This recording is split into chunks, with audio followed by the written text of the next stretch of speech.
On the ground, don't move! I'm Colonel Nathaniel Drummond, United States Marine Corps. You have the wrong person. Yeah, they all say that when they get caught. You think we don't know why you're here? People like you don't just end up in houses like this. This is my home. I've lived here 9 years. At 6:14 a.m. on a quiet Saturday morning in Ashburn, Virginia, 4 federal agents in tactical vests forced a black man face down onto his own driveway. The man was Colonel Nathaniel Drummond, an active-duty United States Marine with 26 years of service, 3 combat deployments, a Bronze Star with Valor, and a Purple Heart pinned to a career most people couldn't survive, let alone build. He had been washing his truck in a USMC PT shirt and shorts when 2 unmarked black SUVs pulled up hard and fast, tires biting the curb. 4 ICE agents jumped out with weapons drawn before a single word was spoken. The lead agent, a senior field officer with a history that should have ended his career years ago, barked at Drummond to get on the ground. No names were confirmed. No warrant was produced. No questions were asked. They saw a black man standing in a nice neighborhood and decided he didn't belong. Inside the house, Drummond's 4-year-old son Elijah stood at the front window watching his father, a man who had survived Fallujah, get slammed onto the concrete by men who never once asked who he was. The agents forced his wrists behind his back and zip-tied them tight enough to leave marks that would be photographed in a hospital 3 hours later. What those agents didn't know, what they hadn't bothered to find out, was that the man bleeding on the driveway held one of the highest security clearances in the Department of Defense, that phones at Marine Corps Base Quantico would be ringing within minutes, and that every second of what they were doing was being recorded by a neighbor's doorbell camera in crystal-clear, high-definition video that would eventually be played in a federal courtroom. Colonel Nathaniel Drummond was not just any Marine. He was 48 years old with 26 years of active duty service that read like a blueprint for everything the military asks a person to become.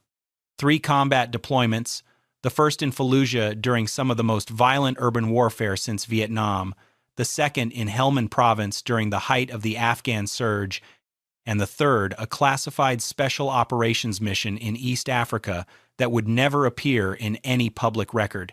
He had earned a Bronze Star with Valor for actions under fire that saved the lives of 7 Marines in his unit. He had received a Purple Heart after taking shrapnel during an ambush that killed 2 men beside him. He had risen through the ranks with a discipline and quiet authority that made him one of the most respected officers in his command. At the time of the incident, he was serving as Deputy Director of Logistics at Marine Corps Base Quantico, one of the highest-ranking black officers in the entire installation's command structure. His wife, Dr. Simone Drummond, 45, was a trauma surgeon at a Level 1 trauma center in Washington, who had spent her career saving lives in operating rooms where seconds meant the difference between survival and death. They had built their home in the Ashburn neighborhood 9 years earlier, drawn by the schools and the quiet streets. Drummond coached Little League every spring. He organized a veterans breakfast at the local VFW hall the first Saturday of every month, cooking eggs and pouring coffee for men and women who had served alongside him or before him. His neighbors didn't just know him, they trusted him. He was the man they called when the power went out or when someone needed a ride to the VA. He was the most respected person on that street, and on that Saturday morning, he was zip-tied and bleeding on his own property while his son watched from behind glass. The man who led the operation was Senior Field Agent Dale Kircher, 44 years old with 16 years inside ICE's enforcement and removal operations. Kircher had built a reputation within the agency that should have raised alarms long before that Saturday morning. He was known among field teams as aggressive, efficient, and untouchable, a combination that in practice meant he did whatever he wanted and no one above him cared enough to stop it. Over the past 3 years, 83% of Kircher's targeted enforcement actions had involved Black or Latino individuals living in predominantly white neighborhoods. 7 formal complaints had been filed against him for excessive force, 5 more for unlawful detention. Every single one had been internally reviewed and quietly dismissed with language like inconclusive findings or within operational discretion. Kircher had learned the same lesson that men like him always learn when systems protect them instead of correcting them, that he could keep going. His partner that morning was Agent Troy Skaggs, 31, just 4 years on the job and already molded in Kircher's image. Skaggs was eager, reckless, and loyal in the worst possible way. He never questioned a call. He never pushed back on a tactic. He laughed when Kircher laughed, moved when Kircher moved, and stayed silent when silence meant complicity. 2 other agents rode in the second SUV, junior field officers who stayed near the vehicles and watched the whole thing unfold from the curb. They didn't intervene. They didn't speak up. They stood with their hands on their vests and let it happen, which in the eyes of the federal investigators who would later review every second of that morning made them part of it. Nathaniel Drummond lay face down on the concrete of his own driveway, wrists pulled behind his back and zip-tied so tight the plastic bit into his skin. His voice was steady, controlled, the voice of a man trained to stay calm when everything around him was falling apart. "I'm Colonel Nathaniel Drummond, United States Marine Corps. I'm active duty. You have the wrong person." Kircher didn't look at him, didn't pause, didn't check. "Yeah, heard that one before." Skaggs crouched beside Drummond and patted him down aggressively, hands moving fast and rough across his PT shirt and shorts as if a man washing his truck at dawn was concealing something dangerous. That was when the front door flew open. Elijah Drummond, 14 years old, ran barefoot onto the driveway screaming. "Dad! What are you doing to my dad?" Kircher spun toward the boy and pointed. "Get back inside now. Do not come out here again." The boy froze, eyes wide, chest heaving. A neighbor across the street, Franklin Osei, a retired Air Force Master Sergeant who had served 22 years in uniform, stepped off his porch and crossed the road. "What the hell is going on here?" he demanded. "That man is a colonel in the United States Marine Corps." Kircher's voice turned sharp. "Sir, step back or I will arrest you for obstruction." Another neighbor, 2 houses down, raised her phone and began recording. Kircher didn't notice. Seconds later, a silver sedan turned into the driveway. Dr. Simone Drummond stepped out, still wearing surgical scrubs from her overnight shift. She saw her husband on the ground, zip ties on his wrists, blood on his chin from where his face had hit the concrete. Her training kicked in before her fear did. She pulled out her phone and opened a voice memo. "I am Dr. Simone Drummond. I am observing a laceration to my husband's chin, bruising on both wrists, possible abrasion to his left shoulder. He is face down and restrained." She looked at Kircher. "Where is your warrant?" Kircher stepped toward her. "Ma'am, step back or you will be detained." Simone didn't move. "Where is your warrant?" she asked again. And Kircher, for the first time that morning, had no answer. Kircher finally offered a reason, though it barely qualified as one. He said they were executing a targeted enforcement action on an individual suspected of immigration fraud and identity theft. Someone allegedly living at this address under a false identity. The name he gave was not Nathaniel Drummond. It wasn't even close. The name belonged to a person who didn't match Drummond's age, his description, or any record tied to that property. Drummond, still face down on the concrete with zip ties cutting into his wrists, said it again. "This is my house. I've lived here for 9 years. I am a United States citizen born in Charlotte, North Carolina. I am a colonel in the United States Marine Corps. My military ID is in my wallet on the kitchen counter. You can verify everything in 30 seconds.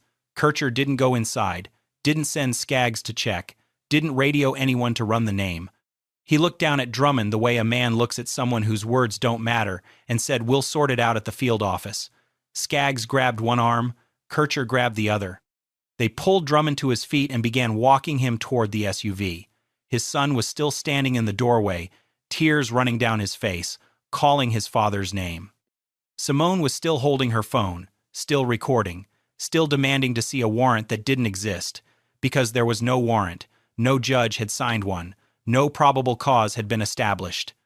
No verification of any kind had been done before 4 armed federal agents rolled into a quiet Virginia neighborhood and dragged a decorated Marine colonel off his own property in front of his own family. By the time Kircher and Skaggs loaded Drummond into the back of the first SUV, at least 4 neighbors were recording on their cell phones. One woman across the street had stepped onto her porch with her camera held high, capturing the agents from a wide angle. A couple 2 doors down filmed from their front yard, close enough to pick up voices. Franklin Osei, the retired Air Force Master Sergeant, held his phone steady from the sidewalk, narrating under his breath what he was watching unfold. But the most important footage came from a device none of the agents even noticed. A Ring doorbell camera mounted on the house directly across from the Drummond driveway had an unobstructed wide-angle view of the entire scene. It captured everything from the moment the SUVs pulled up to the moment Drummond was placed in the vehicle. Every shove, every command, every second of a 4-year-old boy watching his father get taken. And here was the detail that would later become the center of the federal investigation. Kircher's body camera was not activated. Skaggs' body camera was not activated. Neither of the 2 junior agents standing by the second vehicle had activated theirs. All 4 agents were equipped with body-worn cameras.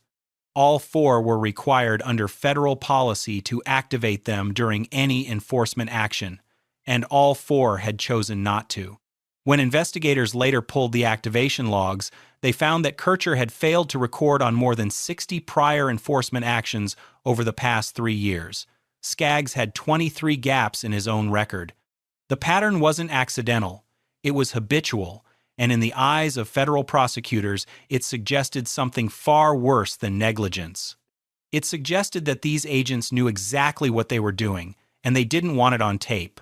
What they hadn't counted on was a neighborhood full of people who refused to look away. Simone Drummond stood in the driveway watching the SUV pull away with her husband in the back seat. Her hands were shaking, but her mind was already moving. She scrolled through her phone, found the number she needed, and called Nathaniel's commanding officer at Marine Corps Base Quantico directly. The call lasted less than 2 minutes. She told him everything. 4 ICE agents, no warrant, no correct name, no identification check. Her husband zip-tied and bleeding on his own driveway, their son watching from the door. Within 90 seconds of that call ending, the information was moving up the chain of command at a speed that only the military understands when one of its own has been touched. A Marine colonel with active duty status and top-secret security clearance had been detained by federal agents on his own property without a warrant, without verifying his identity, and without even using the correct name.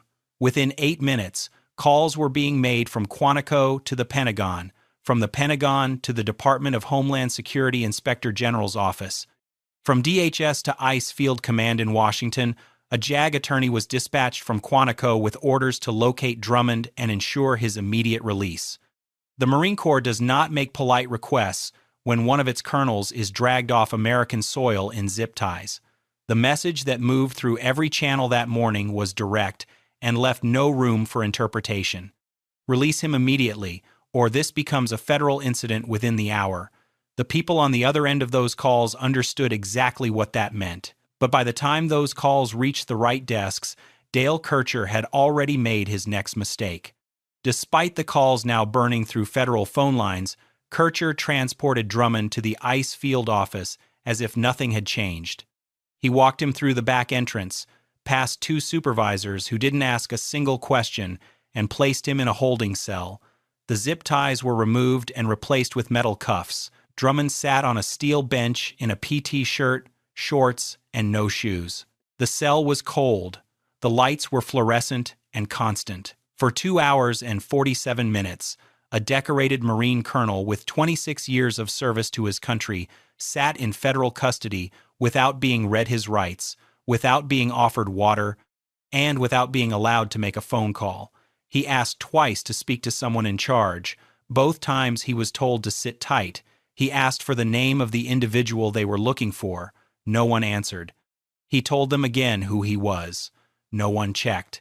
It wasn't until a shift supervisor returning from break finally decided to run the name Nathaniel Drummond through the system that everything came apart. The screen lit up with a record that should have been pulled before the SUVs ever left the parking lot. United States citizen. Born Charlotte, North Carolina.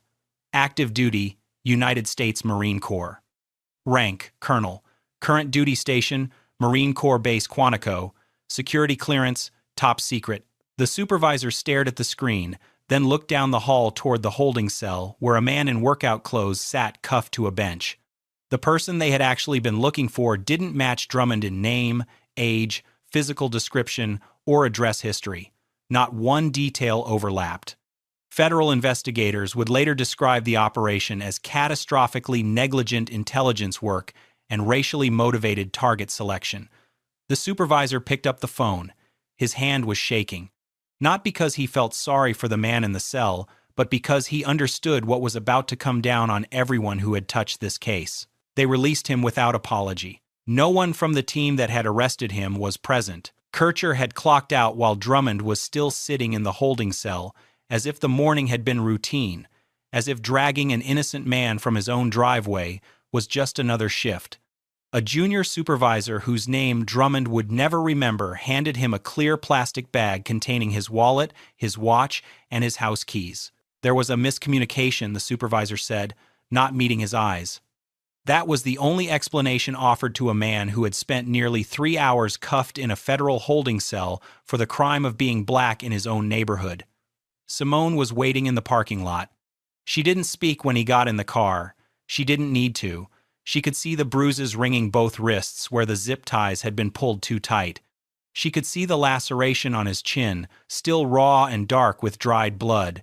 She watched him lower himself into the seat slowly, favoring his left side, his shoulder visibly swollen beneath the thin PT shirt. On the drive home, Nathaniel said nothing. He stared through the windshield at a country he had served for 26 years and said absolutely nothing. Simone didn't drive home. She drove to the emergency room. She had every injury formally documented by medical professionals who photographed the bruising, measured the laceration, noted the shoulder inflammation, and entered it all into a medical record that would later be submitted as evidence. When they finally pulled into their driveway that afternoon, Elijah was sitting on the front steps. He hadn't stopped shaking since the arrest. That week, the nightmares started. He woke up screaming on the second night. By the fourth night, he stopped sleeping through at all. He asked his father on the fifth morning, quiet and serious in a way no one 4-year-old should ever have to be, "Are the men coming back?" Nathaniel didn't have an answer that would fix what had been broken. A child who had once felt safe in his own home no longer did, and no settlement, no investigation, no federal prosecution would ever fully give that back.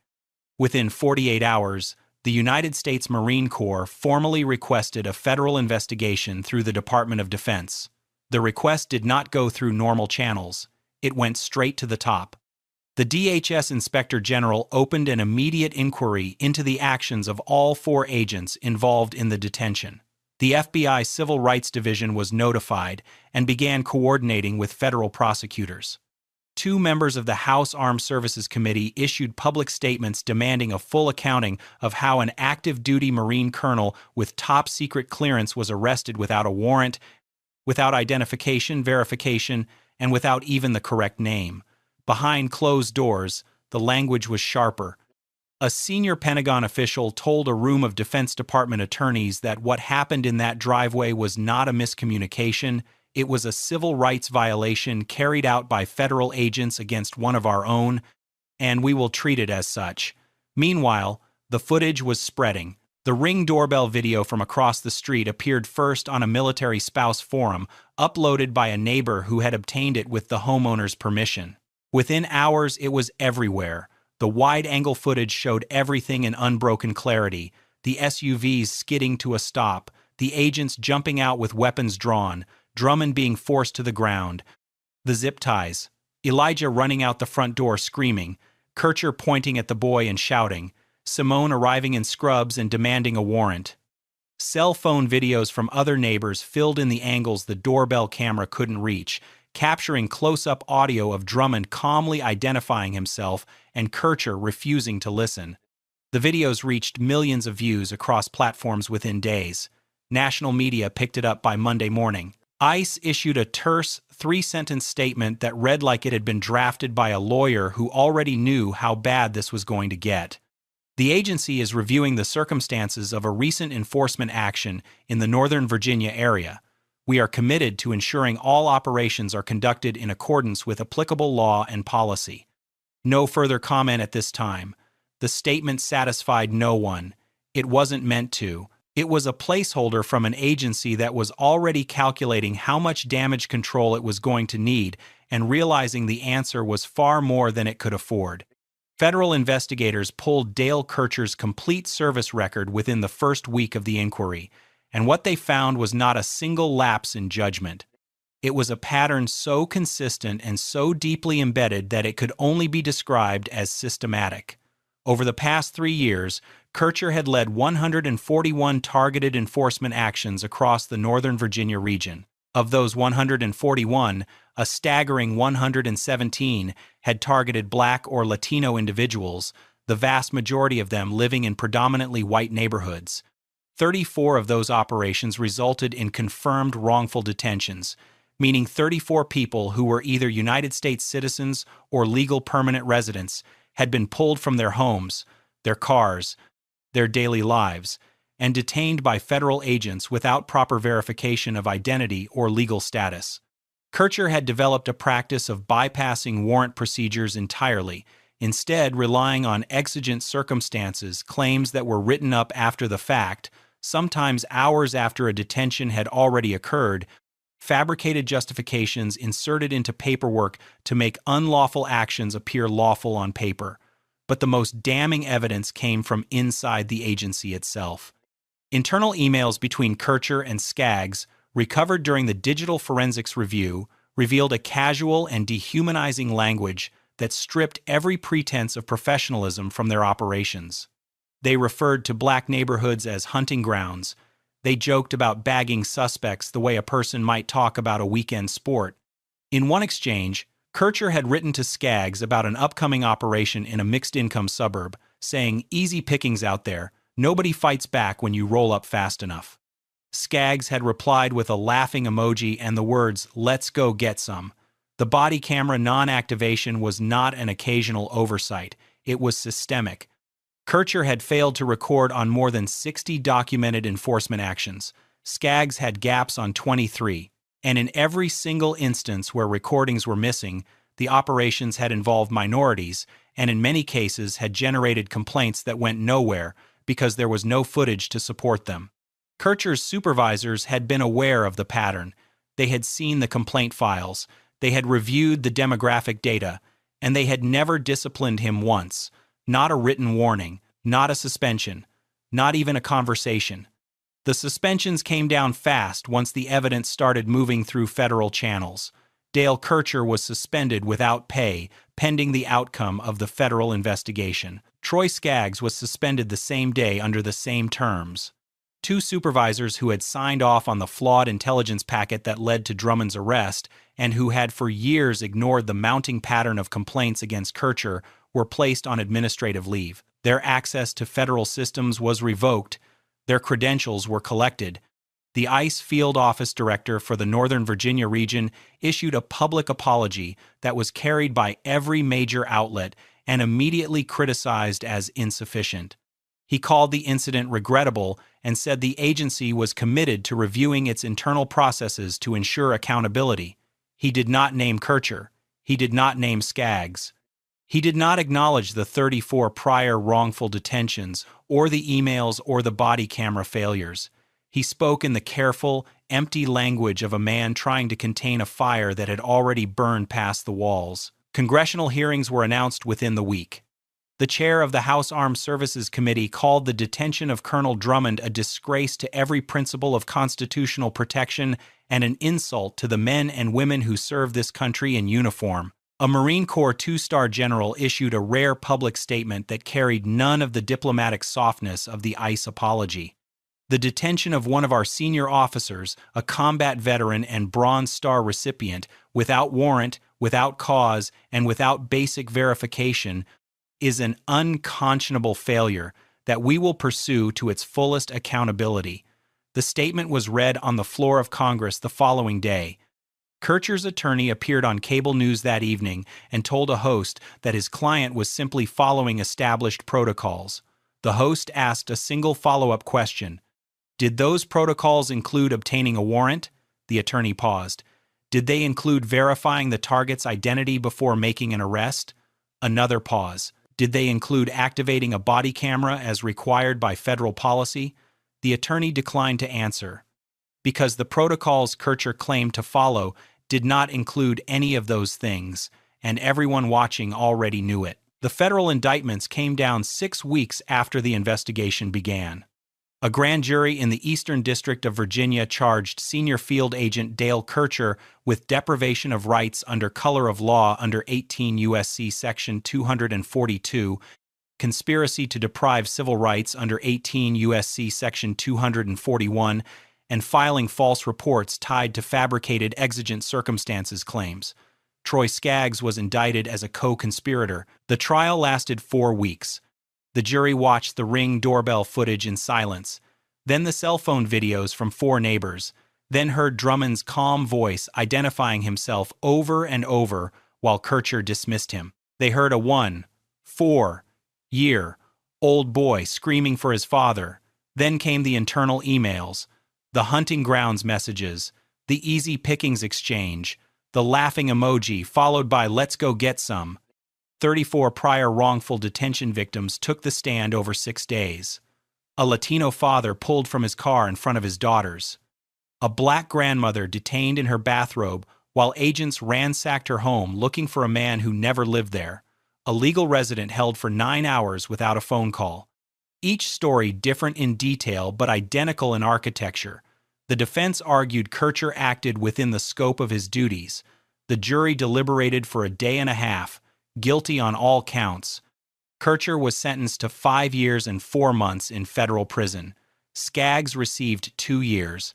2 supervisors were terminated and permanently barred from federal law enforcement. The Drummond family filed a civil rights lawsuit against ICE, Kircher, Skaggs, and DHS. The case settled for $4.7 million, one of the largest individual ICE misconduct settlements in recent history.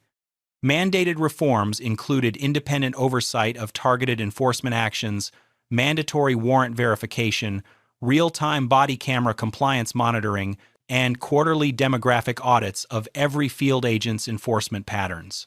Colonel Nathaniel Drummond returned to full active duty at Quantico. His commanding officer told him plainly that what had been done to him was a failure of the system, not a reflection of his service. 6 months later, Drummond was promoted with full honors. Simone pinned the new rank on his collar. Elijah stood beside them, quieter than he used to be, but standing. He had started therapy 3 weeks after the arrest. The nightmares came less often now, though they hadn't stopped entirely. His therapist said recovery wasn't a straight line, that the basic feeling of safety taken from him in his own home would take time to rebuild.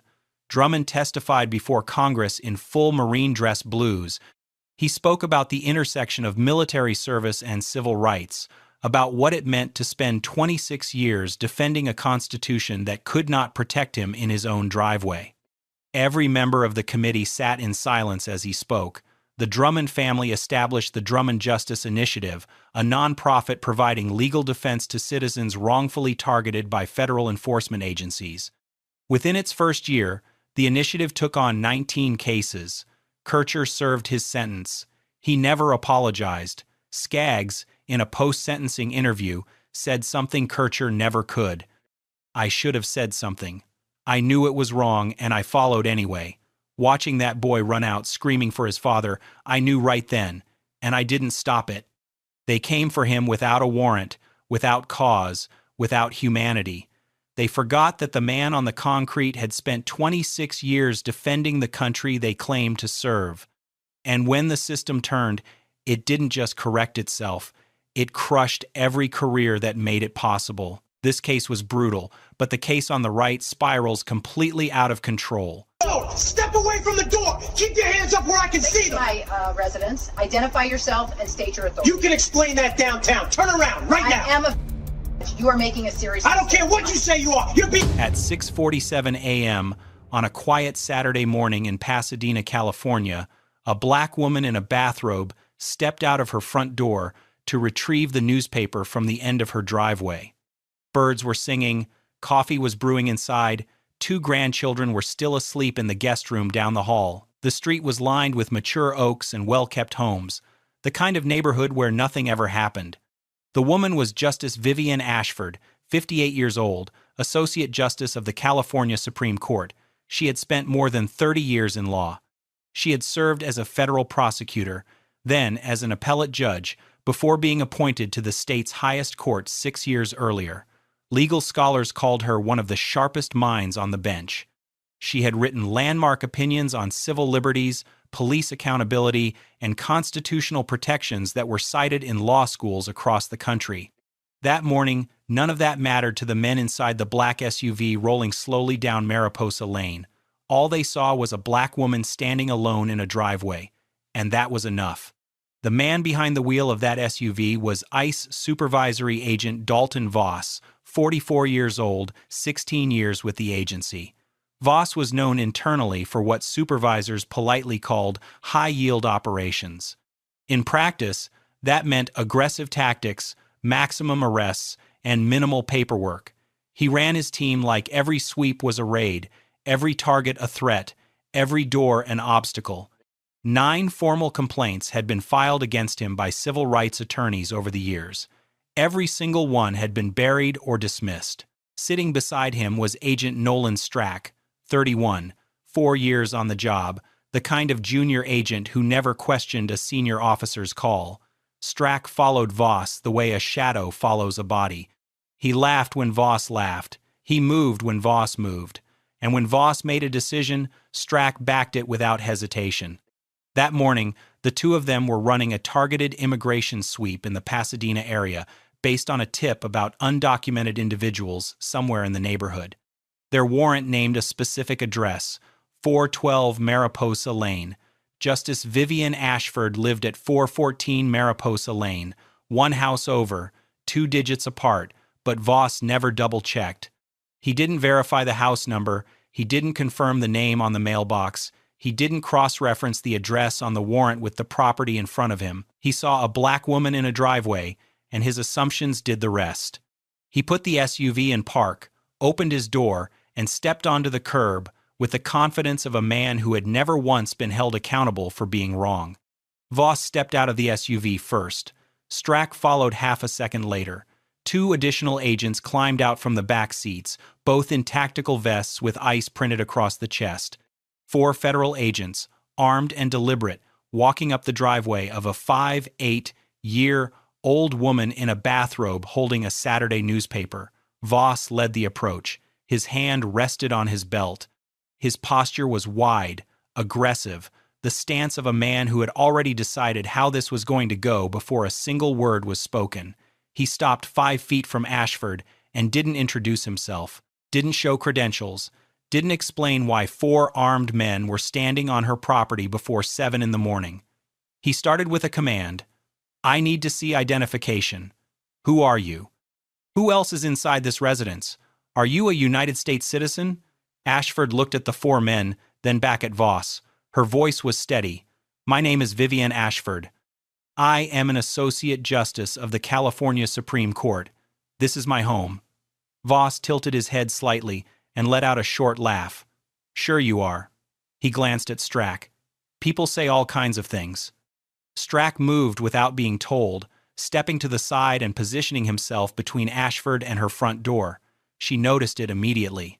She had spent 3 decades in courtrooms reading body language, watching how power was used and misused. She knew what a blocked exit meant. "Do you have a warrant for this address?" she asked. Voss ignored the question entirely. "Put your hands where I can see them." She was standing in her own driveway, in her bathrobe, holding a newspaper. And a federal agent was telling her to show her hands as if she were a suspect in a crime that didn't exist. Ashford spoke again, slower this time, each word delivered with the precision of someone who had spent a career choosing language carefully. "I am Justice Vivian Ashford of the California Supreme Court. I am asking you again, do you have a warrant for this address?" Voss stepped closer. "That mouth is going to get you in trouble." His right hand shot out and grabbed her arm just above the elbow. He spun her around hard enough that her slippers scraped across the concrete. The newspaper slipped from her fingers and landed flat on the driveway. Her reading glasses, knocked loose from the force of the turn, hit the pavement and cracked. Strack moved in immediately, taking her other arm and pulling it behind her back. Ashford's voice stayed controlled even as her body was being forced into position. "You are making a grave mistake." "I am not resisting." Voss didn't respond. He pulled a set of handcuffs from his belt and locked them around her wrists.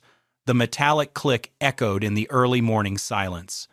A sitting justice of the California Supreme Court was now in handcuffs in her own driveway, detained by federal agents who had no warrant for her address, no probable cause, and no legal basis to touch her.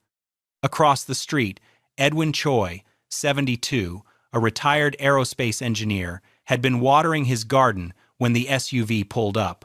He watched the entire approach.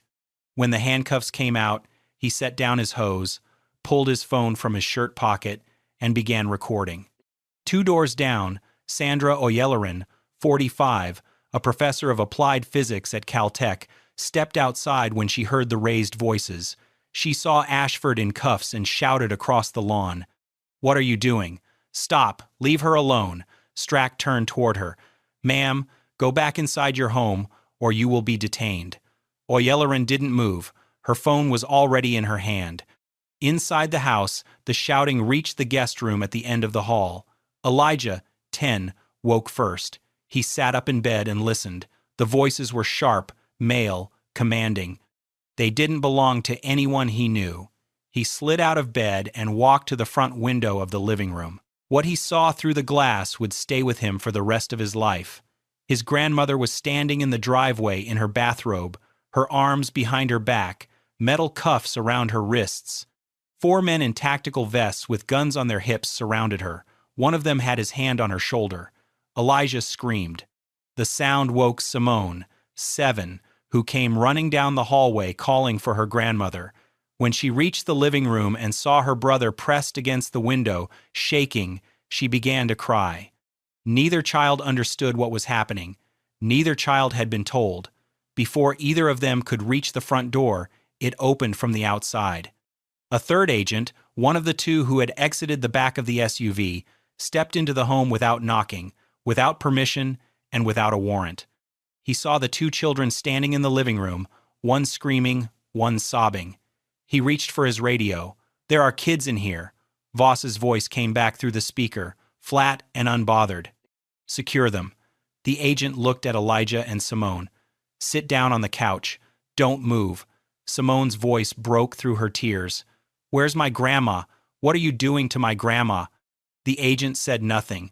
He stood near the door with his arms crossed and offered no comfort, no explanation, no reassurance. 2 children, 10 and 7, held in place on their grandmother's couch by an armed federal agent who had entered the home without legal authority. That detail, when it became public, would become the single most explosive element of the entire case, and it was already being recorded. Across the street, Edwin Choi held his phone steady with both hands. The camera captured everything. Ashford in cuffs, her calm, measured protests, Voss standing over her with his chest out and his jaw set, Strack positioned between her and the front door like a wall, the cracked reading glasses on the pavement, the newspaper lying where it had fallen. Every frame was sharp, every word was audible. 2 doors down, Sandra Oyeleran recorded from her front yard at a different angle.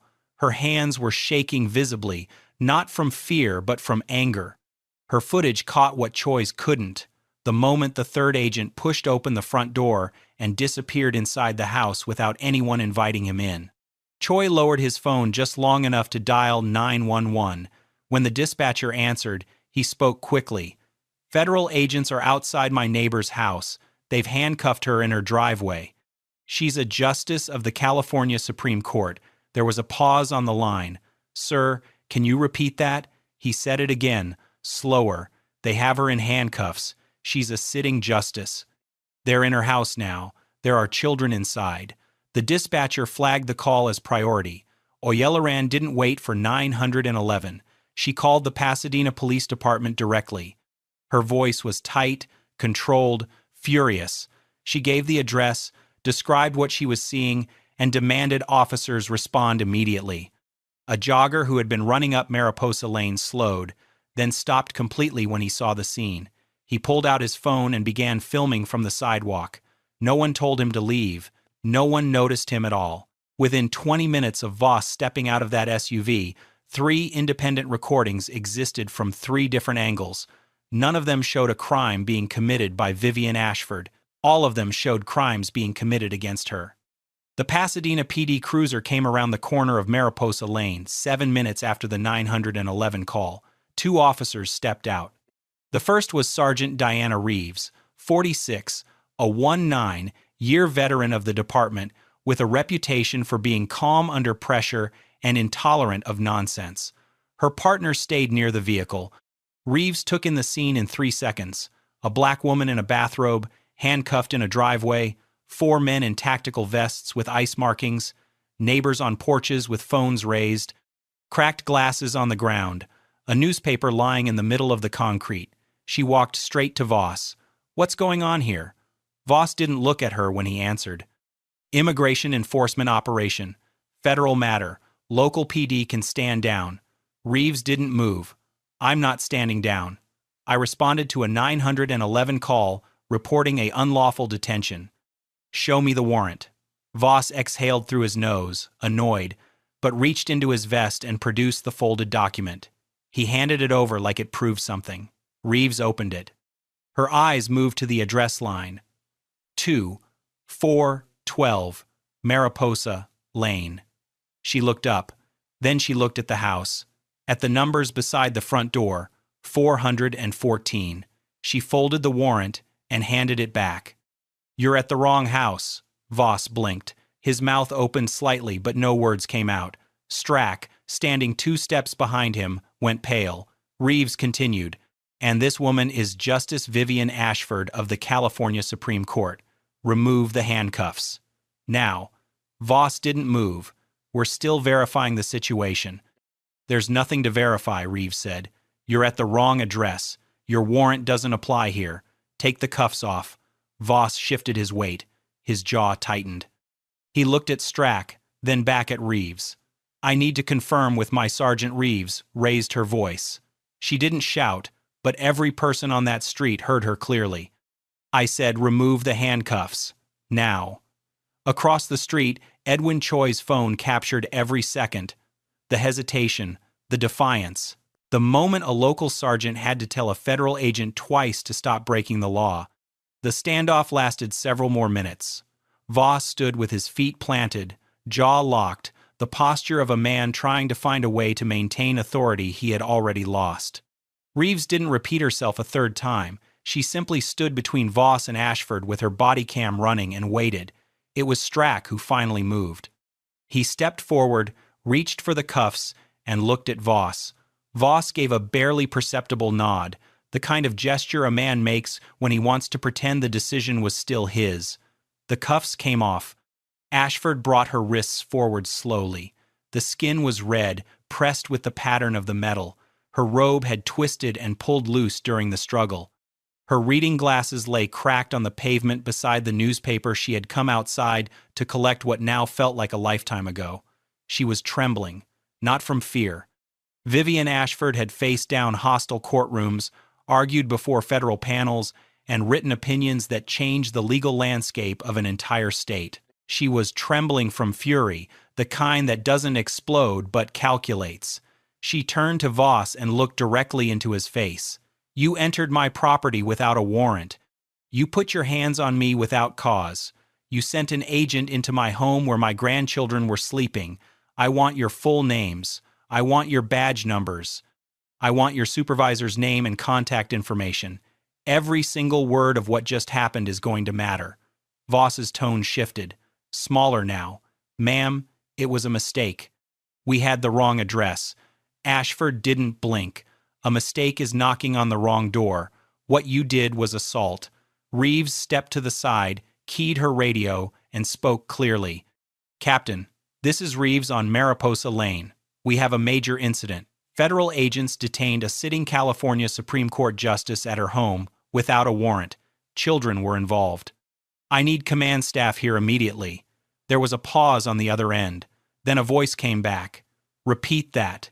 Reeves repeated it, word for word. The silence that followed said everything. Within the hour, the phone calls began.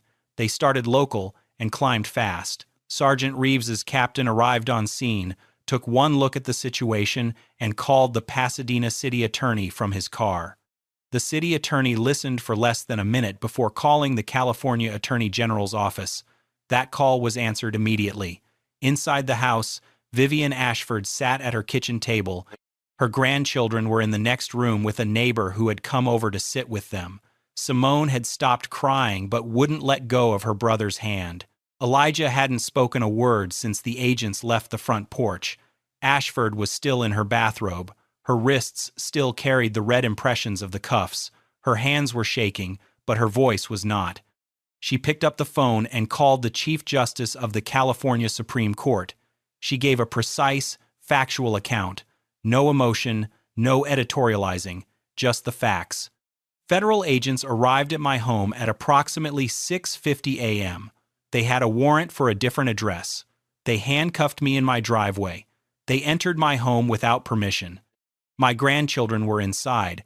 They were held by an armed agent without explanation. The Chief Justice listened without interrupting. When Ashford finished, the Chief Justice made one call to the governor's office. The governor's office made one call to the United States Department of Justice. By mid-morning, the incident on Mariposa Lane had reached Washington. Separately, Sandra O'Yelaran sat on her front steps with her phone in her hand. She trimmed her video down to 90 seconds, the most damning 90 seconds, and posted it to social media with a caption that read, "ICE agents just handcuffed a California Supreme Court justice in her driveway in her bathrobe, in front of her grandchildren. They had the wrong house." Within 2 hours, the video had been viewed over 1 million times, and it was still climbing. By that afternoon, the DHS Office of Inspector General had opened a formal investigation. ICE headquarters in Washington was blindsided. No one at the agency's national level had authorized or been made aware of a high-profile enforcement operation at a judicial officer's residence. Voss's operational paperwork was pulled within hours. The warrant was reviewed line by line. The target address was 412 Mariposa Lane. Ashford's home was 414. The file contained no pre-operation verification of the target address, no confirmation that the location matched the warrant, no cross-referencing of neighboring properties, no awareness whatsoever that a sitting justice of the California Supreme Court lived one house over from the intended target. Internal reviewers also discovered that Voss's team had conducted no surveillance before the operation, no drive-by, no advanced scout, no visual confirmation. Pre-operation surveillance was standard protocol for residential enforcement actions, a basic safeguard designed to prevent exactly this kind of catastrophic error. Voss had skipped it entirely. His file showed a pattern of shortcuts, operations launched on incomplete intelligence, addresses verified after the fact rather than before, paperwork filed retroactively. A senior DHS official convened a closed-door briefing later that day. According to two people present, the official stood at the head of the table, looked around the room, and said, "This is the worst operational failure I have seen in 20 years." They handcuffed a sitting justice, on camera, with children in the house. No one in the room responded. There was nothing to say. The footage was already everywhere. The phone calls had already reached the highest levels of government. And the machinery of accountability, slow as it often was, had already begun to move in a direction that Dalton Voss and Nolan Strack could not outrun. The investigators moved fast. Within 48 hours of the incident, every piece of available evidence had been collected, cataloged, and placed under federal review. Body camera footage was the first priority. Voss's camera had not been activated. He claimed later it was an oversight, that the device had malfunctioned, that he hadn't realized it wasn't recording. Investigators noted that this was the fourth time in 3 years Voss had failed to activate his body camera during a field operation that resulted in a complaint. The pattern was not lost on anyone reviewing the file, but Strack's camera had been running. From the moment he stepped out of the SUV to the moment Sergeant Reeves ordered the cuffs removed, his body cam captured everything. The footage confirmed every detail: Ashford's calm, measured identification of herself, Voss's dismissive laugh, the words, "Sure you are," spoken with a tone that no amount of context could soften. Strack blocking the path to the front door, Voss grabbing her arm, the newspaper falling, the glasses cracking on the pavement, the handcuffs locking into place, and inside the house, picked up through the open front door, the sound of children screaming. Investigators also pulled Edwin Choi's cell phone video, Sandra Oyelaran's recording from her front yard, the jogger's footage from the sidewalk, Sergeant Reeves's body cam, the 911 audio, dispatch logs, and every operational planning document associated with that morning's sweep. Each source told the same story from a different angle. None of them contradicted each other. All of them pointed in the same direction. Internal Affairs then pulled Voss's personnel file. 9 formal complaints from civil rights attorneys spanning more than a decade. 2 of those complaints specifically alleged racial profiling during immigration enforcement sweeps. Both had been dismissed without a full investigation. 3 others cited excessive force during residential operations. All closed with findings of insufficient evidence. The pattern didn't emerge slowly. It was already there, fully formed, waiting for someone to finally look at it. The story broke nationally on a Monday morning. By Tuesday, it was everywhere. Every major network ran the footage. Cable news played it on a loop. The cell phone videos from Choi and Oyelaran were embedded in every online article, shared millions of times, commented on in dozens of languages. Legal commentators used words that rarely appeared in cable news segments: unprecedented violation of judicial independence, constitutional crisis at the doorstep, assault on the separation of powers. One former federal judge, speaking on a morning broadcast, said plainly that in 40 years of practice, he had never seen a sitting member of a state's highest court handcuffed by federal agents on her own property without a warrant. The California State Bar issued a formal statement condemning the incident and calling for a full federal investigation. The NAACP demanded immediate accountability and structural reform within ICE. Civil liberties organizations filed amicus briefs in support of any future legal action before a case had even been announced. A press conference was held midweek. Civil rights attorneys stood behind a podium with Ashford's permission and displayed 2 photographs. The first showed her wrists, bruised and marked where the handcuffs had pressed into her skin. The second showed her reading glasses, cracked and lying on the driveway concrete. The images were published on the front page of 4 national newspapers, but it was a quote from a 10-year-old boy that cut through everything else.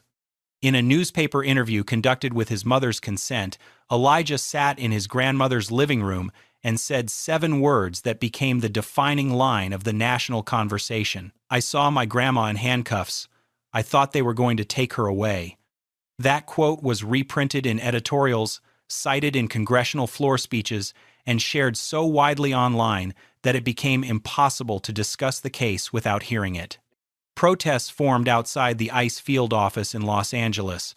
They were calm, organized, and persistent. Elected officials at every level, city council members, state legislators, members of Congress, issued public statements demanding answers. And in Pasadena, on a quiet street where the house numbers 412 and 414 sat side by side, the answers were already taking shape in the form of evidence that no statement, no press briefing, and no internal review could make disappear. The terminations came down 5 weeks after the incident. There was no quiet reassignment, no administrative leave stretched into silence, no resignation accepted in lieu of discipline. The findings were made public and the language was unsparing. Supervisory Agent Dalton Voss was terminated for gross misconduct, operational negligence, excessive use of force, failure to verify a warrant address prior to execution, unauthorized entry into a private residence, failure to activate a body camera during a field operation, and conduct unbecoming a federal agent. His federal law enforcement credentials were revoked. He was barred from future employment with any federal agency. 16 years with ICE, 9 buried complaints, and a career built on shortcuts and aggression, ended in a single memorandum of termination that would follow his name for the rest of his life. Agent Nolan Strack was fired for failure to intervene during an unlawful detention, active participation in the warrantless restraint of a civilian, and enabling the unauthorized entry into a private home where minor children were present. His credentials were suspended pending further review, a formality that effectively guaranteed he would never work in federal law enforcement again. 4 years of following without questioning. 4 years of backing every call, laughing at every joke, never once saying, "Stop." That silence now carried a price. The 2 additional agents who had been on scene received formal reprimands and multi-week suspensions without pay. One of them, the agent who had entered the home and stood over 2 terrified children without offering a word of explanation, was reassigned to a desk position indefinitely. Voss's former supervisor, the man who had reviewed and dismissed 9 complaints over more than a decade, was placed under internal review. The review found a pattern of deliberate inaction, complaints from civil rights attorneys filed and never followed up, red flags documented and never escalated. He was given 2 options: early retirement or formal proceedings. He chose retirement. ICE's regional field office director, who had overseen the unit responsible for that morning's sweep, was reassigned to a non-operational role in Washington. A federal consent decree was imposed on the regional office requiring sweeping reforms: mandatory pre-operation address verification with independent sign-off, body camera activation required for all field operations with automatic disciplinary triggers for non-compliance, a civilian oversight panel with authority to review operational planning and complaint disposition. The decree would remain in effect for 5 years, monitored by a federal judge. The machinery that had protected Dalton Voss for 16 years had finally been forced to dismantle the system it had built around him. 8 weeks after the terminations, Justice Vivian Ashford filed a federal civil rights lawsuit in the United States District Court for the Central District of California. The defendants were Dalton Voss, Nolan Strack, the 2 additional agents, U.S. Immigration and Customs Enforcement, and the Department of Homeland Security. The complaint was 47 pages long. It alleged unlawful detention in violation of the 4th and 14th Amendments, excessive force against a compliant, unarmed civilian, warrantless entry into a private residence, unlawful seizure of a person without probable cause, racial profiling as a motivating factor in the agent's decision-making, intentional infliction of emotional distress upon both the justice and her 2 minor grandchildren, and a claim that appeared in no standard civil rights template, violation of judicial independence through the physical detention and restraint of a sitting member of a state's highest court by agents of the federal executive branch. The evidence attached to the complaint was overwhelming: Strack's body camera footage, 3 independent cell phone recordings, Sergeant Reeves's body cam, the 911 audio, dispatch logs, the warrant showing the wrong address, Voss's operational file showing no pre-operation verification, his personnel record showing 9 dismissed complaints, photographs of Ashford's bruised wrists, photographs of her cracked glasses on the pavement, a written statement from the agent who entered the home confirming that he encountered 2 minor children inside and was instructed by Voss to secure them, medical records documenting the children's subsequent treatment for anxiety and sleep disturbances. The government's attorneys reviewed the evidence and requested a settlement conference before the case reached discovery. The settlement was reached 4 months later. The dollar amount was historic, placing it among the largest civil rights settlements ever paid in a case involving federal immigration enforcement. But Ashford had made clear from the beginning that money alone was not the point. The settlement included structural demands that went far beyond the regional consent decree: a national review of ICE operational protocols for residential enforcement actions, mandatory address verification procedures requiring independent confirmation before any warrant execution at a private residence, a civilian complaint review process with binding authority over disposition of misconduct allegations, annual civil rights audits of enforcement teams conducted by an independent body with public reporting requirements. Legal scholars called it one of the most consequential civil rights settlements in the history of federal immigration enforcement. Law journals published analyses of the case before the ink on the agreement was dry, and Ashford, in a brief public statement released the day the settlement was finalized, announced that a portion of the funds would be donated to establish a legal defense fund for immigrant families who had been subjected to unlawful raids and had no resources to fight back. She said simply, "I had a name and a title that forced people to pay attention. Most people who experience what I experienced do not. This fund is for them." Justice Vivian Ashford returned to the bench 6 weeks after the settlement was finalized. There was no press conference. She simply walked into the courthouse on a Monday morning, put on her robe, and took her seat. She rarely spoke about the incident publicly. She declined most interview requests and turned down invitations to speak at rallies and panels. But once, in a rare sit-down with a legal journal, she said something that would be quoted more than any opinion she had ever written. "I am a justice of the highest court in this state. If they did this to me in my driveway, in my bathrobe, imagine what they do to people who have no title, no camera, no neighbor willing to record. That is why this matters." Dalton Voss left California within months of his termination. His name was permanently tied to the case. Every search returned the same footage, the same headlines. No agency would consider him. No security firm would take the risk. The career built on aggression and shortcuts was gone, replaced by a record that would define him for the rest of his life. Nolan Strack learned that silence carried its own sentence. He had not given the orders. But he had blocked her path, helped force her arms behind her back, and when the moment came to intervene, he did nothing. His career ended with the quiet, documented absence of conscience.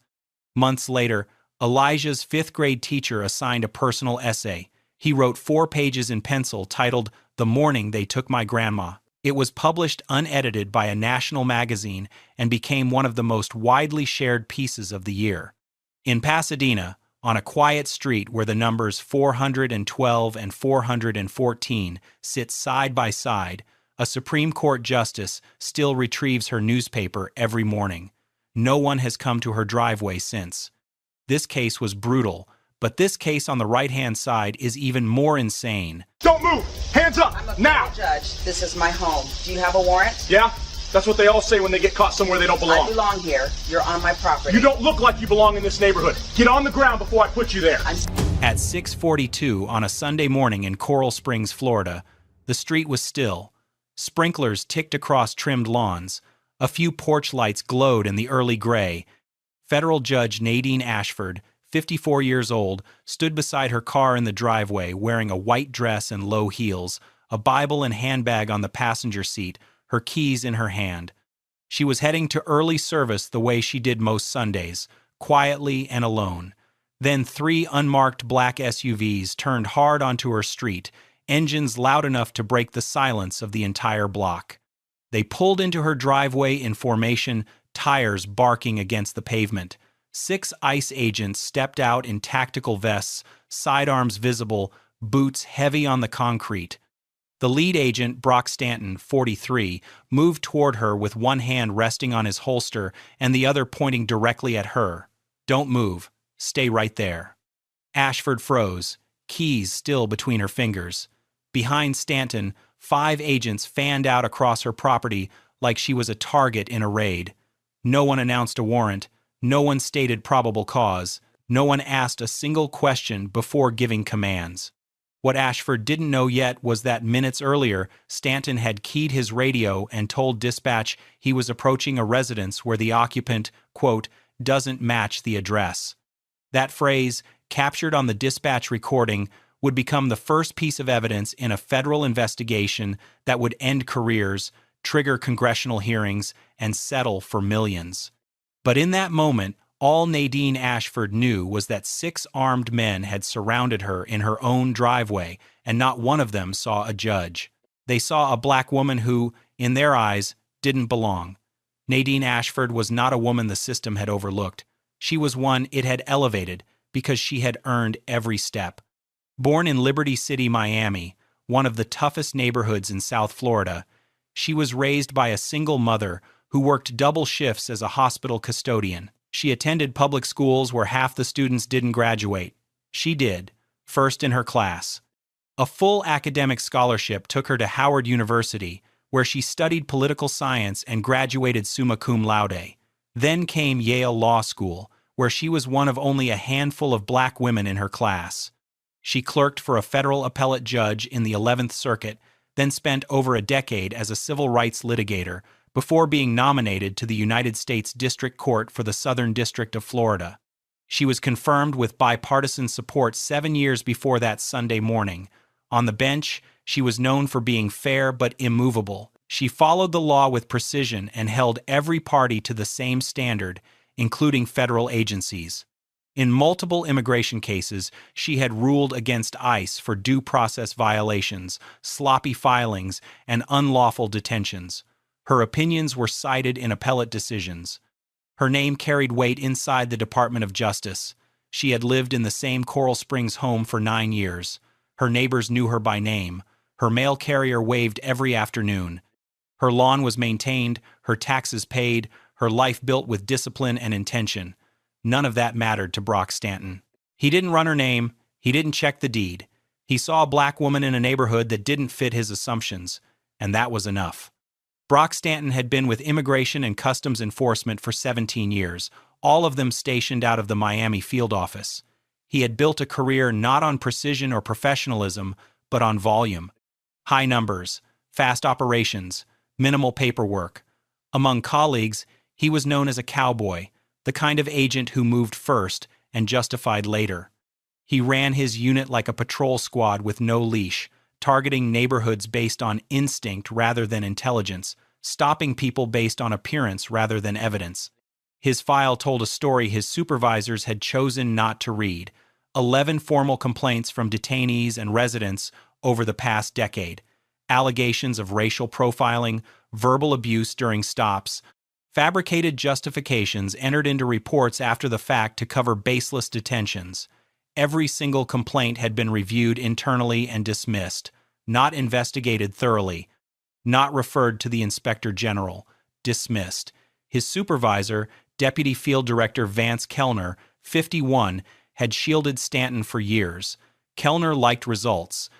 He liked agents who didn't hesitate, and Stanton delivered numbers that made the office look productive, even if the methods behind those numbers would never survive outside scrutiny. Kellner signed off on Stanton's reports without question, approved his operations without oversight, and praised him in performance reviews as, quote, one of our most effective field leaders. Among immigration attorneys and advocacy organizations in South Florida, Stanton's unit had earned a different kind of reputation. They called them the hunting party, not because of what they found, but because of how they operated, moving through affluent zip codes, stopping people who looked out of place to them, and building cases backward from assumptions rather than forward from facts. That was the man now standing in Nadine Ashford's driveway, hand on his weapon, voice raised, giving orders to a woman he hadn't bothered to identify. Stanton's first words were not a question. They were a command. Step away from the vehicle. Put your hands where I can see them. Ashford set her keys on the roof of her car, slowly, keeping her movements visible. She had spent decades in courtrooms watching defendants' rights get trampled by exactly this kind of approach. She knew what was happening. I'm a federal judge, she said, her voice calm and deliberate. This is my home. I'd like to see a warrant. Stanton didn't reach for paperwork. He laughed, a short, dismissive exhale through his nose that the dispatch audio would later confirm. Behind her, Agent Luke Driscoll, 36, 6 years with ICE, positioned himself between Ashford and her front door. He didn't announce himself. He didn't explain. He simply stood there, arms crossed, blocking her path back into her own house. To her left, Agent Tara Nolan, 31, held a department-issued recording device at chest height. The red light was on, but the angle was wrong. Nolan kept the lens tilted slightly downward, capturing boots and pavement rather than faces and hands. It would later be proven in the federal investigation that Nolan adjusted the camera's angle 3 separate times during the encounter, each time away from the moments of greatest force. Ashford asked again, "Do you have a warrant?" Stanton stepped closer. Ma'am, warrants aren't your concern right now. What you need to do is cooperate, or this gets worse for you. She asked a third time, slower, louder, voice steady enough for anyone within earshot to hear. I am asking you for the third time. Do you have a warrant to be on my property? Stanton said nothing. Across the street, a door opened. Colonel Edwin Osei, 67, retired United States Marine Corps, stepped onto his front porch in a bathrobe, coffee in one hand, phone in the other. He had watched the SUVs arrive, he had seen the agents fan out, and now he saw his neighbor, a woman he had known for nearly a decade, standing surrounded in her own driveway with no explanation and no warrant. Osei raised his phone and pressed record. He didn't say a word. He didn't need to. The camera was steady, the angle was wide, and it captured everything Nolan's device was carefully avoiding. For several seconds, no one moved. Ashford stood with her hands visible, her posture still, her voice the only thing she offered. She had complied with every instruction. She had not raised her voice. She had not stepped toward any agent. She had answered clearly and identified herself 3 times. None of it mattered. Stanton's patience, what little he had carried into the driveway, was gone. He tilted his head slightly toward Driscoll, then looked back at Ashford. You're being evasive. Get on the ground. Now. Ashford's voice didn't waver. I am a sitting federal judge of the United States District Court. This is my home. You have no warrant. This is an unlawful detention. Stanton moved before she finished the sentence. His left hand clamped around her right wrist. He twisted her arm behind her back with a sharp upward pull that made her gasp. Her heels slipped on the concrete. Her knees hit the driveway first, then her shoulder, then her forehead. The sound was hard and immediate, skin and bone against rough pavement. The white dress she had pressed for church tore at the knee. A line of blood appeared above her left eye where her brow had struck the ground. Driscoll was on her within seconds, pinning her left arm flat, while Stanton wrenched the right one higher and snapped cuffs over both wrists. Nolan stood 6 feet away, department camera still running, still angled low, still capturing nothing that mattered. She did not speak. She did not intervene. She did not move. Then the front door opened. Elijah, 14, Ashford's grandson, stood in the doorway barefoot, wearing pajamas. He saw his grandmother face down on the concrete, blood running down her temple, 2 men kneeling on her back, her church dress stained and torn. He screamed, not words, just sound. The kind of sound a child makes when the world stops making sense. Stanton's head snapped toward the door. He pointed one finger directly at the boy. Get back inside or you're next. Elijah stumbled backward into the house. The door stayed open. From across the street, every frame of it was being recorded. Colonel Edwin Osei had not moved from his porch. His phone was steady, in his right hand, held at eye level, the camera capturing a wide, unobstructed view of the entire driveway. The audio was clean. The angle was unbroken. He recorded Stanton's commands.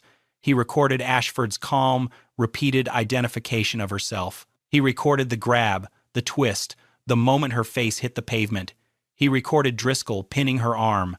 He recorded Nolan standing still with her camera tilted toward the ground during the exact seconds the force was applied. And he recorded the moment Stanton pointed at a 14-year-old boy in pajamas and threatened to arrest him for standing in his grandmother's doorway. Osei's hands didn't shake. 30 years in the Marine Corps had trained that out of him a long time ago. Behind him, through the screen door, his wife Grace was already on the phone with 911. There are federal agents assaulting our neighbor, she said, her voice tight but clear. She's a federal judge. They have her on the ground in handcuffs. She's bleeding. There's a child in the house. The dispatcher paused. Ma'am, did you say a federal judge? Grace repeated it. Yes. Judge Nadine Ashford, Southern District of Florida. She lives across the street. They're hurting her right now. The call was logged at 6:51 a.m., 9 minutes after the SUVs had arrived. Before hanging up, Grace gave the address, the number of agents, and a description of the vehicles. Then Osei made a second call. This one to a contact at the Broward County NAACP chapter, a man he'd known for 20 years. He didn't raise his voice. He spoke 5 sentences. They just put Judge Ashford on the ground in her driveway. ICE agents. No warrant. I have video. Call everyone. Within minutes, that call became 2 calls, then 5, then 12. By the time Stanton walked back to his SUV, the chain had already reached Washington. He just didn't know it yet. They left her on the ground for 28 minutes. 28 minutes on hot Florida concrete in a white church dress, with her wrists cuffed behind her back and blood drying above her left eye. The sun had started to climb. The pavement was already warm and getting warmer. Ashford lay still, not because she had given up, but because she understood that any movement could be used against her. So she spoke instead. My judicial credentials are in my purse. It's on the passenger seat. You can verify who I am right now. Stanton didn't check, didn't send anyone to look, didn't respond. He stood a few feet away, arms crossed, waiting. Driscoll crouched near the SUV, running her name through federal databases. The process was slow. Not because the systems were slow, but because no one on that driveway was in any rush to admit a mistake. While they waited, Driscoll said something Osei's phone picked up with disturbing clarity. Judges don't live in places like this, not ones that look like her. Nolan said nothing. Down the block, doors had started opening. A woman in scrubs stood at the end of her walkway. A man 2 houses down recorded from a second angle. Inside, Elijah stood at the living room window, tears running down his face, both hands pressed against the glass, watching his grandmother bleed on her own driveway. Then at 7:10 a.m., a junior agent in one of the SUVs ran the property address through a federal database. The result came back instantly. The home was deeded to the Honorable Nadine R. Ashford, United States District Judge. He radioed Stanton privately. Stanton's face shifted. Not guilt. Something closer to calculation. He walked back, unlocked the cuffs, and dropped her wrists without a word.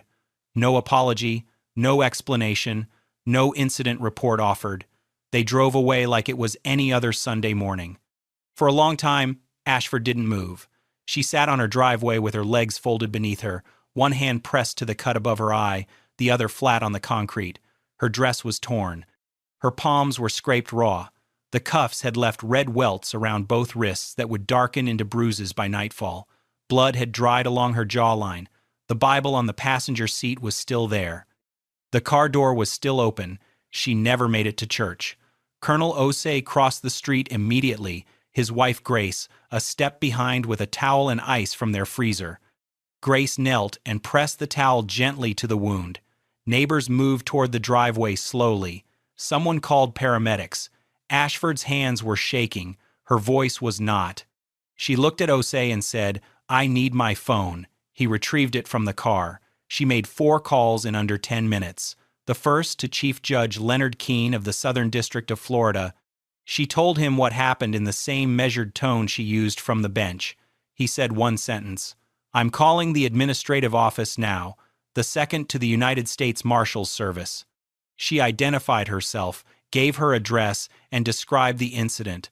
A deputy marshal was dispatched immediately. The third to her personal attorney. The fourth was the hardest. She called her daughter Simone and told her what Elijah had seen. Inside the house, Elijah sat on the hallway floor with his arms wrapped around his knees, still crying. He hadn't moved since Stanton pointed at him and said he was next. He was 14 years old. Within 45 minutes, a U.S. Marshal arrived. The Chief Judge had contacted the administrative office of the courts. The Inspector General's office had been flagged. The machinery of federal judicial protection had begun to move, and it was moving fast. Back at the Miami field office that afternoon, Stanton sat at his desk and typed his report. The language was careful. His unit had responded to a credible tip regarding a potentially undocumented individual at a residential address in Coral Springs. The subject was uncooperative and aggressive upon contact. Minimal force was used to gain compliance. The matter was resolved when the subject's identity was clarified on scene. No injuries were reported. He signed it and submitted it. Driscoll co-signed without changing a word. Nolan uploaded her department-issued camera footage to the secure server. The video showed the SUVs arriving. It showed agents exiting vehicles. Then it jumped. The 28 minutes in between were either missing or obscured by angles that captured pavement, boots, and nothing else. No takedown, no cuffs, no blood above the eye. No one, 4-year-old boy, standing in the doorway. No finger pointed at his face. Kellner reviewed the file that evening. He read the summary, scanned the footage timestamps, and initialed the report without a single follow-up question. No request for additional footage, no interview with the subject, no cross-reference of the address, just a signature and a closed file. None of them knew about Osei's video. None of them knew Grace had called 911 at 6:51 a.m. and identified the woman on the ground as a federal judge. None of them knew the U.S. Marshals had already been contacted. None of them knew that by the time Kellner initialed that report, the chief judge of the Southern District of Florida had already made calls that couldn't be undone. They filed their version of the story and went home thinking it was over. It wasn't. Within 48 hours, Osei's video had traveled further than any of them could have imagined.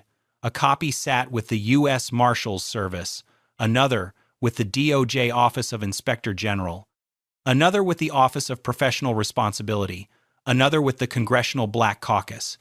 Each copy carried the same unbroken footage, the same wide angle, the same clear audio, the same 28 minutes that Stanton's report had reduced to one sentence. A still frame was extracted and attached to an internal DOJ memorandum. It showed a black woman in a white dress face down on concrete, blood visible on her forehead, a federal agent positioned with his knee near her back. The memo was marked urgent. Chief Judge Leonard Keene did not wait for the system to move on its own. He personally called the Attorney General's office. The conversation was short. The DHS secretary was briefed the same day. A phrase appeared in one internal communication that would later be cited in congressional testimony. They arrested one of ours. That sentence changed the speed of everything. ICE leadership in Washington went into immediate damage control. Within hours, Stanton, Driscoll, and Nolan were placed on administrative leave. Their badges were collected. Their access to federal systems was suspended. Kellner was pulled from supervisory duties without public announcement. His pending performance review was frozen. No press release was issued. No public statement was made. But inside the Department of Homeland Security, the silence was louder than any headline, because they had seen the video. They had read the report Stanton filed, and they knew those two things told completely different stories. DOJ and OIG investigators arrived at the Miami field office within a week. They did not come to ask questions. They came to pull files. Every operation Stanton's unit had run over the past 4 years was extracted, cataloged, and reviewed. The pattern was immediate and damning. Of all stops classified under credible tips, 84% targeted Black and Latino residents in affluent neighborhoods. The tips themselves were often anonymous, unverified, and in several cases fabricated entirely by agents to justify patrol routes through wealthy zip codes where minorities lived. 12 prior incidents mirrored the Ashford arrest almost exactly. Residents detained in their own driveways or front yards, ordered to prove they lived in their own homes, questioned without warrants, held without cause. Not one of those 12 people was ever charged with a crime. Not one incident resulted in disciplinary action. Then investigators compared Nolan's department camera footage with Osei's recording frame by frame. The timestamps aligned. The angles did not. At 3 separate moments during the encounter, Nolan had adjusted her camera away from the action. Each adjustment coincided precisely with a moment of escalation. The grab, the takedown, the threat to Elijah. Investigators concluded the angle changes were deliberate and constituted evidence tampering. But the most damaging discovery came from internal emails. A chain between Stanton and Kellner spanning 2 years showed Kellner advising agents on language, how to frame reports, which words triggered OIG review flags and which ones didn't, how to describe force as compliant assisted positioning, How to classify racial stops under community safety protocols. One email from Kellner read, "Keep it clean on paper and nobody looks twice." That email would be read aloud in a federal courtroom less than a year later. The Congressional Black Caucus held a press conference on a Tuesday morning in Washington. Behind the podium, a screen displayed a single still frame from Osei's video. A black woman in a white dress, face down on concrete, blood on her forehead, 2 agents above her. The image played on every major network within the hour. It was shared millions of times before sundown. Congressional hearings were announced the same week. Ashford was invited to testify. She declined. Instead, she issued a written statement that was read into the record and reprinted in full by every major outlet. "I do not seek attention. I seek accountability. What happened to me happens to Black Americans every day, except most of them are not federal judges, and most of them do not have a neighbor with a camera." The statement landed with the weight of a ruling from the bench. It was precise, it was measured, and it left no room for rebuttal. Advocacy groups filed FOIA requests targeting ICE field office operations across the Southeast. Op-eds flooded editorial pages. Legal analysts dissected the case on cable news. Civil rights organizations called for a full restructuring of ICE oversight protocols. And then the calls started coming. Former detainees who had encountered Stanton's unit began reaching out to attorneys. People who had been stopped in their own neighborhoods, questioned without cause, held without explanation, and released without apology. People who had filed complaints that went nowhere. People who had been told by the system that what happened to them didn't matter. Now they had a name attached to a pattern. Now they had video. And now, for the first time, someone was listening. The outcomes came fast. Agent Brock Stanton was terminated for excessive force, falsifying federal reports, civil rights violations, and conduct unbecoming a federal officer. His 7-year career ended with a single letter and a referral to the Department of Justice for criminal prosecution. His badge was collected, his credentials were revoked, his name was flagged in every federal employment database. Agent Luke Driscoll was terminated for excessive force, co-signing a falsified report and racially discriminatory language captured on Osei's recording. Judges don't live in places like this. Not ones that look like her. That sentence followed him out the door and into a federal referral of his own. Agent Tara Nolan was terminated for evidence tampering, failure to intervene during an unlawful use of force, and filing a misleading video record. The frame-by-frame comparison between her footage and Osei's left no room for the word accidental.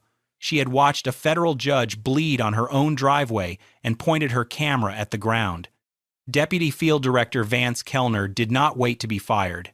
He was given a choice and took the resignation, but it came with consequences: loss of pension, loss of federal retirement benefits, and a formal referral for investigation into years of supervisory negligence, obstruction, and coaching agents to falsify language in official reports.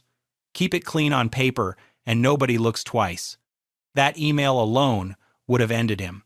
6 additional agents from Stanton's unit were placed under active investigation. 3 were suspended pending review.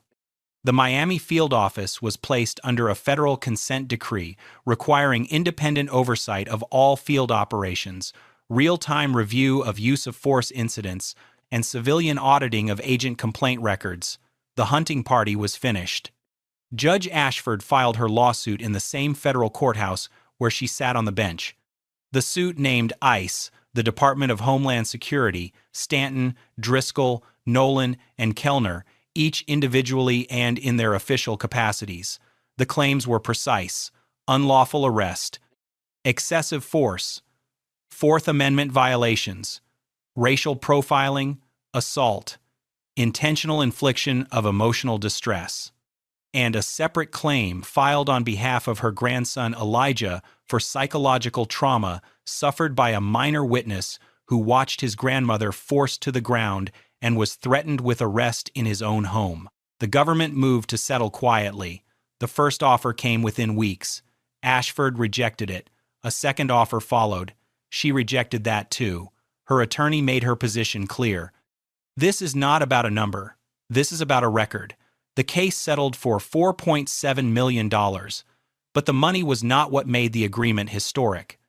Attached to the settlement were mandated national reforms to ICE field operations, independent review of all warrantless stops, mandatory recording protocols using tamper-proof body cameras, a publicly accessible database of agent complaint histories, and required retraining on constitutional rights, racial bias, and use of force thresholds across every domestic field office.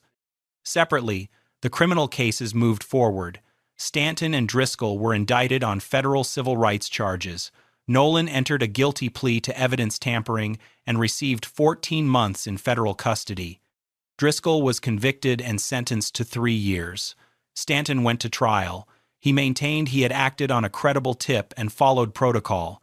The jury watched Osei's video, read Stanton's report, and deliberated for less than 4 hours. Guilty. 5 years in federal prison. The gavel satisfying a debt his badge never could. 6 months later, Judge Nadine Ashford walked into her courtroom in the Southern District of Florida. The gallery was full. When she appeared through the side door in her black robe, every person in the room stood. Not because the bailiff told them to, because they chose to. The applause lasted nearly a full minute. Ashford said nothing about it. She sat down, adjusted her glasses, and gavelled the room to order. The docket moved forward. She didn't reference the driveway. She didn't reference the blood, the cuffs, the 28 minutes. She didn't need to. Everyone in that courtroom already knew. Colonel Edwin Osei was honored by the NAACP at their annual gala for his role in documenting the arrest. He accepted the recognition in a dark suit, standing straight the way a man does after 30 years in the Marine Corps. He kept his remarks short. "I didn't do anything extraordinary. I picked up my phone. That's all it takes." Elijah began seeing a therapist twice a week. The nightmares came less often now. With his grandmother's encouragement, he started a school project on civil rights and accountability. He presented it to his 8th grade class with a steadiness that surprised his teachers. In Washington, the Ashford case became required training material for every incoming DHS field agent. A framed quote from her written statement was mounted in 3 federal courthouses across the country. The law does not ask what you look like, it asks what you did. Back in Coral Springs, on a quiet Sunday morning, Ashford pulled into her driveway. She placed her Bible on the passenger seat, started the engine, and drove to church. No SUVs on the street, no agents on her property, no commands, no hands, no knees. Just a woman in her own home, on her own time, unbothered, unbroken, and unquestioned. If this story moved you, don't just watch in silence. Like the video, subscribe to the channel, and share this with someone who needs to see what happens when power, racism, and